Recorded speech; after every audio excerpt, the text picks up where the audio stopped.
demonstrated your credibility, ini sebenarnya apa? Impact dari deeper of foundation. Kalau kita mau bangun suatu gedung atau yang tingkat tinggi, kira-kira apa yang dulu kita lakukan?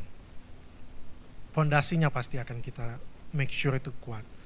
Dan kalau kita ambil contoh yang simpel aja, pondasi rumah sama gedung bertingkat itu pasti beda jauh kan.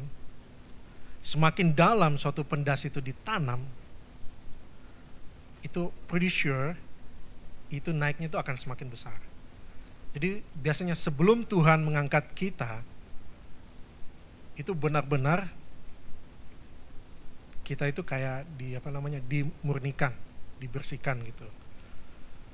Dan credibility yang ada yang bisa kita tunjukkan ini sebenarnya bukan sesuatu yang datang begitu saja, itu semua sudah melalui suatu proses. Jadi kalau bisa dilihat proses saya sekarang ini seperti begini, harusnya bisa lihat dulu 10 tahun yang lalu sepertinya bagaimana gitu.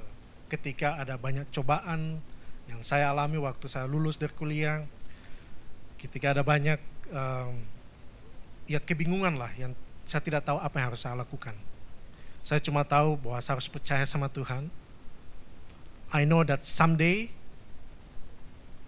kalau aku berjalan di jalan Tuhan, pintu akan dibukakan, semua akan diatur, dan pada waktunya saya percaya waktu itu ketika saya selesai sekolah tahun 97-98 lagi krismonnya hebat-hebat di Indonesia, itu as if everything was negative. Tapi saya percaya bahwa dalam Tuhan pada waktunya, ketika pada saat itu saya tidak tahu ya, saya waktu masih ada di Boston, lulus dari Boston, ya saya melayani di gereja aja gitu. Daripada nggak tahu mau mesti ngapain, melayani aja di gereja. Pada saat akhirnya juga saya harus pulang, ya baik saya akan pulang. Tidak ada alasan buat saya lama-lama di Amerika, apalagi coba-coba menghindar kan nanti bisa masuk blacklist ya. Nah itu lebih gawat lagi tuh. Untung saya berpikir jauh ke depan gitu. Nanti suatu kali kalau saya harus balik ke Amerika, for whatever reason saya tidak tahu apa itu. Dan kalau saya melanggar masalah imigrasi yang di sini, nanti saya nggak bisa balik sama sekali. Jadi saya harus pulang karena waktu itu saya sudah tidak ada alasan lagi dan saya pulang. Ternyata itu semua sudah merupakan jalan Tuhan. Saya tidak bisa melihat 10 tahun yang lalu bahwa saya akan ada di sini pada malam hari ini. Karena 10 tahun yang lalu atau 13 tahun yang lalu, itu benar-benar hopeless. I don't know what to do. I have this degree, aku lulus dari aerospace engineering, jadi susah juga ya. Mau kerja, apa-apa requirement-nya harus jadi citizen gitu. Pulang ke Indonesia waktu itu kalau nggak salah IP10 lagi banyak masalah juga gitu. Benar-benar putus asa gitu, boleh dibilang juga malu, nggak tahu gitu ya. You graduated from US with a high advanced degree and you cannot get a job. It's very discouraging. It's very discouraging. Tapi I remember my mom keep saying, you know, don't worry. Kamu masih anak Tuhan. I believe someday God will open the way. Dan ternyata saya bisa dalam kesaksian singkat ini, it can show gitu bahwa semua permasalahan yang saya hadapi masa lalu pada saat itu, karena kita mau terus di dalam Tuhan, kita tidak mau lari daripada Tuhan, Tuhan akhirnya membuka jalan. Dan jalannya itu tidak sangat obvious ya. Sebelum saya masuk ExxonMobil, saya sebenarnya bekerja di perusahaan yang kecil lagi gitu. Dan di perusahaan itu, kalau kita lihat itu sepertinya tidak ada harapan gitu. Waktu itu saya cuma senang aja, bisa kerja aja, minimal tidak di rumah gitu. Jadi ada kegiatan gitu. I was just happy that I get the job, that's all. Nggak terlalu peduli soal gajinya berapa, about opportunity-nya itu mana aja gitu. Tapi justru di situ Tuhan mulai bekerja. Karena kita kembali lagi, karena kita melakukan segala pekerjaan itu, waktu itu pekerjaan sangat-sangat simpel, tapi karena kita melakukan dengan sungguh-sungguh, itu akhirnya benar-benar dilihat oleh orang. Dan waktu itu ada satu konsultan yang pindah dari perusahaan kecil ini ke ExxonMobil. Dialah yang menjadi pintu buat saya masuk. Karena pada saat ExxonMobil mengatakan saya membutuhkan pegawai yang umurnya sekian-sekian, yang punya technical engineering skill, that doesn't have to be petroleum, dan segala macam, we will take him. Dan disitulah nama saya masuk gitu. Saya direkomendasikan oleh orang tersebut. Lucunya juga saya waktu itu karena sibuk kerja, waktu ditelepon sama ExxonMobil pun tidak tahu gitu. Saya kira ini perusahaan yang jualan mobil gitu. Sebenarnya apa hubungannya gitu? ExxonMobil jualan mobil. Karena aku datang dari latar belakang yang bukan perminyakan. Saya datang dari aerospace engineering, dan waktu itu saya cuma tahu Exxon atau mobil, tapi nggak ada koneksi kalau waktu itu mereka merge jadi ExxonMobil itu is the oil company gitu. Saya cuma tahu ya gas station sih dulu gitu. Jadi saya kira nggak nanti ya, not now gitu. Tapi ternyata mereka sangat persisten gitu. Oke, fine. Aku karena capek aja di telepon terus, aku kirim aja lamaran asal aja karena I was happy with my work. I was not looking for anything. Justru di situ ketika saya berinteraksi dengan ExxonMobil, di situ saya tahu, ternyata this company is one of the biggest one. Maybe it's a good idea for me to come and just check it out gitu, karena ya saya tidak ada harapan untuk diterima gitu, karena saya merasa I'm not qualified. But ternyata kenyataannya tidak seperti itu. Ketika saya datang, saya dengan for some reason itu semuanya sangat positif. The next thing they want me is to sign. Dan kalau nggak salah waktu itu saya katakan karena ada keluar negeri, adik saya waktu itu kalau nggak salah menikah, saya bilang baik saya pulang, saya mau lihat pernikahan adik saya, nanti pada saat pulang saya pikir-pikir itu. Ternyata pada saat saya pulang ke Indonesia kembali, ya sudah, I think this is a good move, I think the future is there gitu. Walaupun waktu itu pendapat bapak saya sendiri mengatakan, waduh, itu ExxonMobil itu dia cuma punya Aron itu, lapangan di Aceh itu it's going to be depleted gitu, karena itu udah lapangan tua gitu. Kamu nggak punya opportunity, nggak punya kesempatan di situ. Tapi karena dengan begitu banyak doa, pergumulan, I know gitu, there's something more than this.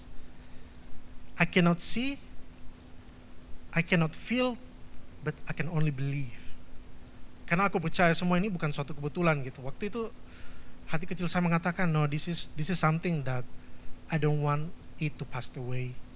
Karena terlalu banyak kebetulan-kebetulan yang terjadi, dan iman saya mulai berkata bahwa ini sesuatu yang bukan sesuatu yang sangat kebetulan. Ini semua sesuatu yang sudah diatur oleh Tuhan. Dan singkat cerita, justru disitulah yang membawa saya pergi kemana-mana, sampai akhirnya dipercayakan di tempat posisi yang ini. Jadi ketika dipanggil oleh Pak Davi untuk berbicara mengenai ini, tidak ada alasan bagi saya untuk tidak memberikan kesaksian. It's one thing untuk kita berhasil atau dianggap berhasil, tapi akan lebih penting lagi buat kita menyadari bahwa semua itu sebenarnya adalah penyertaan Tuhan. Sukses itu sendiri sih adalah sebenarnya byproduct ya. Kalau kita percaya sama Tuhan, we do His way, kita tidak lari. Kalaupun lari, saya rasa tidak ada gunanya juga, pasti akan ditarik lagi sama Tuhan gitu. Jadi buat apa we spend time, effort untuk run away dari God gitu. Itu saya percaya akan menjadi kesuksesan buat diri kita gitu. Jadi tadi kalau saya percaya dari segi faith menjadi landasan fondasi kita, fondasi saya pribadi, tapi kita juga butuh menunjukkan ya, kita harus menunjukkan diri kita memang kita anak Tuhan, pilihan Tuhan. Jadi harus ada sesuatu yang positif kan, harus ada sesuatu yang berbeda, yang lebih bagus, yang lebih baik, yang menunjukkan bahwa we are different. To know this is also important, tapi kan dalam tiap hari pekerjaan kita, of course we have to do, right? We have to perform, we have to do something. Nah, the only two points I want to mention today, dari segi praktikalnya aja, of course, percaya sama Tuhan is good, you pray before you do your work, tapi without knowing all these practical tips, itu capek juga kan, kita akan capek sendiri gitu. A good example, kalau bisa dianalogikan aja, I hope you understand, seperti kayak Musa, waktu keluar dari Mesir, kan dia mengeluh juga gitu, capek nih. Kalau seharian saya aja yang melakukan hal seperti ini. Akhirnya sama Harun dipropose gitu. Kalau gitu kalau kamu pilih tua-tua kamu untuk diberikan sebagian hikmat supaya mereka juga bisa membantu gitu. Jadi dari situ pun kita bisa belajar how you delegate, how you planning your work gitu. Nah, di dalam kehidupan kita modern ini, ya that's what we have to do. Kita tahu kita bekerja di bidang apa. Itu pasti iya, kita tahu kan? Kita tahu gitu deadline untuk minggu depan itu apa, kita pasti udah tahu dari sekarang, ya kan? Well, it's important that we plan our work gitu, supaya kita bisa tahu kapan kita akan mencapai masa-masa kritis atau masa-masa sibuk. Dan karena memang pada kenyataan itu there will always be too many things for us to do dalam satu hari, penting juga buat kita memprioritaskan pekerjaan kita sendiri. Kelihatannya ini common sense ya, tapi oftentimes ini di overlook gitu. Akhirnya yang terjadi adalah kita selalu diuber-uber oleh deadline, karena we forgot the very first thing. You know, of course we pray, of course we have a positive attitude, positive mindset, kita bersemangat dalam pekerjaan kita, but if we don't plan our work and we don't prioritize them, I can assure you we will not be very effective or we will not be very efficient. Tuhan sudah memberikan kita hikmat. Ya, gunakanlah hikmat itu untuk hal-hal yang lebih positif. Jangan selalu yang terjadi akhirnya kita memakai shortcut. Hikmat yang ada malah dipakai untuk bikin shortcut gitu. Di ExxonMobil itu sesuatu yang no gitu. We don't do shortcut. We believe in the process, we believe in the planning, dan itu ternyata bagus itu. Dan kita bisa lihat gitu. Relatif ke other perusahaan, this is a very stable company. Dan saya percaya if we plan our work and we prioritize them, we can do the most out of it. The next point dari segi praktikal, I mentioned about balance. Disiplin ini kelihatannya two very bertolak belakang gitu. Disiplin kan it means kita harus konsekuen, konsisten, dan persisten gitu, dan harus terfokus terus. Makanya saya menamakan I add the word balance karena penting buat kita to balance that. Dan ini kembali lagi ke poin di atas kalau kita percaya kepada Tuhan. Begitu banyak cerita yang saya dengar gitu ketika kalau di rumah sakit, dokter semua sudah angkat tangan, karena menurut hasil cek medis sudah tidak ada harapan. Tapi ternyata di dalam faith, di dalam kita berdoa, ternyata di situ juga Tuhan bekerja. The point I put balance disiplin adalah regardless whatever you put, how much effort you do, the amount of time you put, tapi kalau kita terlalu terfokus di sini dan secara tidak sengaja bisa saja kita melupakan Tuhan pada poin ini. Karena we are so into our job, we are so into our planning, we so into our belief bahwa kita itu bisa.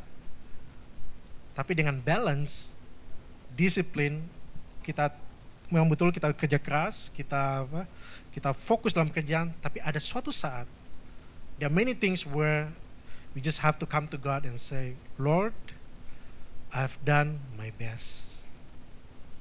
I know it's incomplete, it's not perfect, but given all the circumstances, given all the condition, this is all I can do. I've done my best. You know that I've done my best. Now the only thing I need is for you to help me to pass through this. Itu penting, karena regardless kemampuan kita, akan ada hal-hal tertentu sebagai manusia, memang tidak bisa kita lakukan apapun. Dengan faith, dengan belief yang ada sama Tuhan, maka disiplin ini bisa menjadi balance. Ini akan membuat kita menjadi orang yang hati-hati, careful, fokus, tapi at the same time tidak lose sight of our Lord, of our God, because He is the one who give us the courage, He give us the strength, He give us the knowledge, the wisdom. Ini penting. Tapi it's also very important that we are also on the flip side of that, is that we are not just only pray all the time. Yes, pray is also important. Tapi kata Tuhan juga berdoa, beriman, tapi tanpa melakukan sesuatu itu juga adalah suatu kesia-siaan. So we need to do both. We need to work very hard, but at the same time we need to have faith. And that's what I mean by balanced discipline. It's very difficult at some time, and even for myself. And I'm amazed gitu, ada begitu banyak miracle ya. Suatu berkat, suatu hal yang saya tidak duga ketika saya berdoa, saya merendahkan diri, Tuhan, I give up sebenarnya, but I have to go through this. The only thing I have is you. Dan betul-betul Tuhan menyertai. Dan itu ada begitu banyak contoh-contoh yang mungkin bisa saya share tapi off the line. Karena menyangkut hal-hal yang sangat sensitif. Tapi aku percaya intisari dari balance disiplin adalah kita harus bisa membalance antara faith kita dan kerja keras kita. Ora et labora, berdoa dan bekerja needs to be balanced between the two. So the very last point here, that success is byproduct, ini seharusnya sudah tidak menjadi suatu hal yang surprise buat kita. Karena if we do all the right thing, if we know the priority in our life about believe in God, do His word, take care of your family, focus on your work, then whatever happen to your life, it will always be a blessing. Success in this case, byproduct, is basically a blessing. Blessing dalam contoh saya, blessing buat saya dalam pekerjaan, blessing buat saya buat rekan-rekan kerja saya, blessing juga buat family saya. Dan karena itu datangnya dari Tuhan, people will see that. People will see that, dan they will say that, this guy is different. Now, the two comments I make down here, that others will recognize your performance even if you can't employ don't. Itu probably a good example about when I work in that small company. I know the small company, I probably will do well if I continue to stay there. And I even remember before I moved to this ExxonMobil, they say, oh, ExxonMobil is a big company, you can get lost, katanya. It's probably right. Tapi I believe dengan semua yang ada, yang Tuhan telah berikan, baik itu melalui contact person, hikmat dan akal budi, usaha yang kita lakukan di dalam Tuhan, itu kuncinya, di dalam Tuhan, maka berkat itu akan datang dengan otomatis gitu. Dan only time will prove the case gitu. Ketika kita adalah masalah, ketika when we are trying to build something big, dan ketika Tuhan lagi menguji kita, lagi membuat pondasi-pondasi kita, seperti gedung, kalau kita bangun gedung pencakar langit, itu kan buat pondasinya itu kan lama sekali gitu. Kapan lihat itunya dia naik ke atas gitu. Ketika kita dalam analoginya itu kita dalam kondisi seperti itu, ketika kita lagi di dalam, di basement, lagi diatur sama Tuhan, it's very easy for other people, for many people to make a judgment about you. Tapi time, consistency with time will prove gitu. Kalau memang betul-betul semua ini datangnya dari Tuhan, apakah itu pergumulan atau ujian, dan kita tidak lari dari Tuhan, tapi kita benar-benar belajar dari pengalaman kita, saya percaya pada saatnya, pada akhirnya, the Lord will glorify. Dan glorify-nya itu bukan ke saya, tapi kepada Tuhan gitu. Because that's how I believe